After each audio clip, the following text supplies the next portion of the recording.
Backyard wakeboard tutorial. Forgot my hat in the car. This is session 3. We're going to go over progressive edge, progressive cuts, the progressive back roll.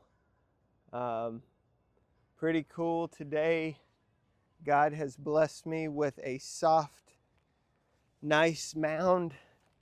So if you didn't see the trip flip video, yeah, this might be session 4. I've lost track.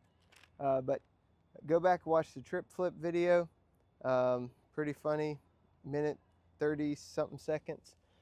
So before I get into it, there's a couple things that I want to talk about.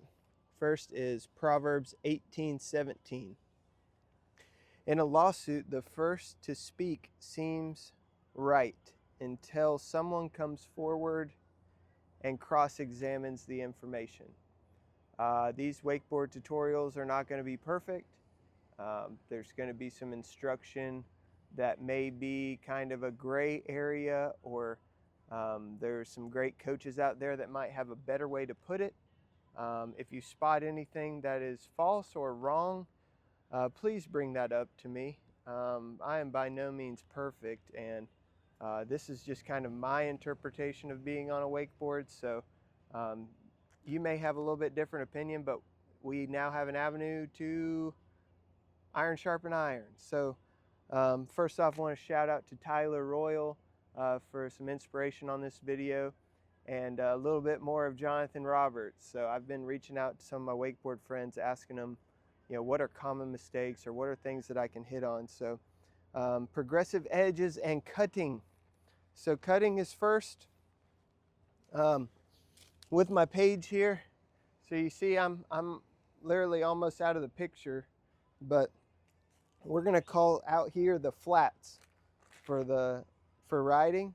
A lot of times when you first start to steer the board around, you're having trouble figuring out the difference between using the bottom of the board and the fins and actually using the edges of the board to lean into it. So there's some terms like stacking your hips, so meaning that your shoulders line up with your feet and you're able to put your weight distribution on your back foot, versus more of like squatting down and balancing. So anytime you're in this position, although you do feel more comfortable, you have less control. So you're going to want to be here, lean back on your back foot.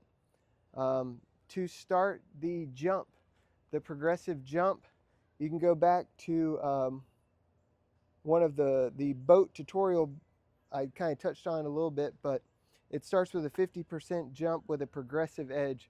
Progressive meaning that it gets faster and improves closer you get to the wake. So theoretically, the fastest that you're going to be going is going up the transition of the wake here in order to keep your pop and get good speed. Now, relaxing your arms is very important. When you first start to jump, it's like when you get to the wake, you try to make something happen with your arms. And what that does is, if you pull on the rope, then the boat's going to pull back right about the time here, and that's no bueno. So if I can shortcut those falls from you, I definitely will. Maintaining the line tension is important too. A lot of times we get ahead of ourselves, we cut out, and we're so eager to cut back in and try the trick that the rope does this slack. And then about middle of the way of cutting in, it tightens back up, and that pull is just enough to get you off balance, so that the jump just doesn't feel right from the beginning. So setting a good back foot, you cut as far out as you possibly can and then cut out a little bit more. And then you're going to pause and try to stay in that lane. So I cut all the way out, then I pause, and in that pause I'm 1001, 1002, and then I cut back in. During that pause, I'm going to put my weight on my back foot and then start to lean on the edge of the board versus using the fins on the bottom. And then I'm going to carry that momentum all the way through and up the wake. So for a steady wake jump, it definitely takes that progressive edge and maintaining your line tension. As you're getting closer to the wake, you'll notice this is how I fell yesterday. I was going to try to describe sitting in a chair, right? So here, my body is actually behind the board. So if I were to turn, so you could see it, my board is up front and my body is kind of behind it. And that's what allows me to put good leverage against the rope and really generate some speed to complete that wake jump. Now, a lot of people have this issue when it comes to completing the jump. When you start to get close to the wake, subconsciously your body and your mind tries to slow down. So, my cut may be good while I'm out here, all good, I'm screaming in, everything looks good, and as soon as I can spot the top of the wake, my board flattens out. And we don't want the board to flatten out because that's going to cause us to lose our speed.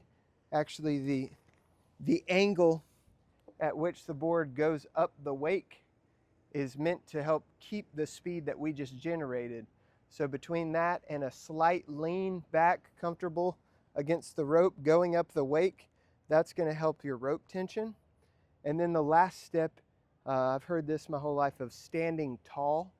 The idea is not to stand so tall that you get off balance and you feel like you're going to tip, but to make sure that your legs are straight to where you don't absorb the wake and shoot through it. You want to go up the wake and over. So now that we've kind of talked about the wake jump, the progressive back roll is perfect for the rider who is good at random things. May not be the best flipper of the bunch, but has the willingness to try and has the willingness to learn, because the back roll, progressive back roll, doesn't make quite sense the way it sounds. Back roll, what am I doing? Where am I taking my back? Think of it more as a barrel roll. If you've ever seen somebody do a loop-de-loop on a skateboard, you notice that when they go in the loop, their chest is facing one way. They go up the loop, when they finish, their chest is still facing that same way. So, I'm going to keep the rope centered in my body and use the edge going up the wake to start my flip. And then by keeping the rope silent and starting my feet over my head, the rope's going to give me a slight tug, and that's going to help put my feet back underneath me. With the progressive back roll, there's also the Mexican back roll. A Mexican back roll is similar more to a front flip. So my body's turned this way, and I'm flipping more in a forward rotation, right? Versus my body is perpendicular to the rope, and I'm going more in a sideways rotation. But the cheat code to this trick is I'm going to continue cutting completely all the way up the wake. So once I start my cut in, I never literally stop the cut. All the way up, and then I just keep cutting the board in the air. Now, my chin is going to be important to be looking forward and on my front shoulder. So on the takeoff, it makes sense. But then on the landing, when my feet are back here and I'm coming down, I'm able to spot my landing over my front shoulder. One of the first things that you do when you try flip is usually close your eyes. But once you get past that, the second mistake you'll make is you're trying to look for the board in your legs and you can't really see it. So you're not going to see your board throughout this trick. You may see it when you take off a little bit because the board's starting to cut over your head. But on the way down, you're going to just see the water in the downside of the wake, which is really, for this example, it's way over here. And that, if any, is when I'm going to give the rope just a little pull to get my feet back under me. But what's really neat about this is that the same position I take off at with the handle is the same position that I'm going to land on. And it's the exact same position as a regular wake jump.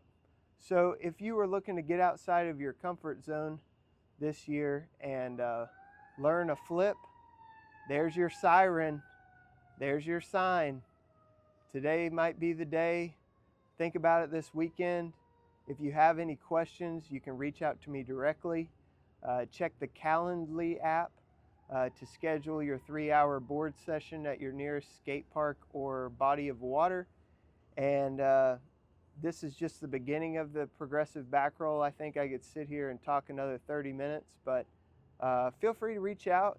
You know, I would love to have more people a part of the militia, more people that have said, you know what, I bit the bullet, I tried, the juice is worth the squeeze, and I landed a flip on a wakeboard. A lot of the conversations I've had in the industry throughout, they always have a spark when I find out that the rider has either tried a flip or have landed a flip. The conversation goes much deeper, it's much more fun. The last instruction on the back roll, remember that it is worth it. Remember that trying this trick is going to be worth it. Okay, no matter what happens, whether you land upside down or right side up, you're going to be so stoked that you tried it that your adrenaline's going to be going, you're going to try it again. If you've got a group in the boat with you, they're going to be laughing and cheering and howling. Use that as fuel to try it again. Y'all have a wonderful day. Signing off.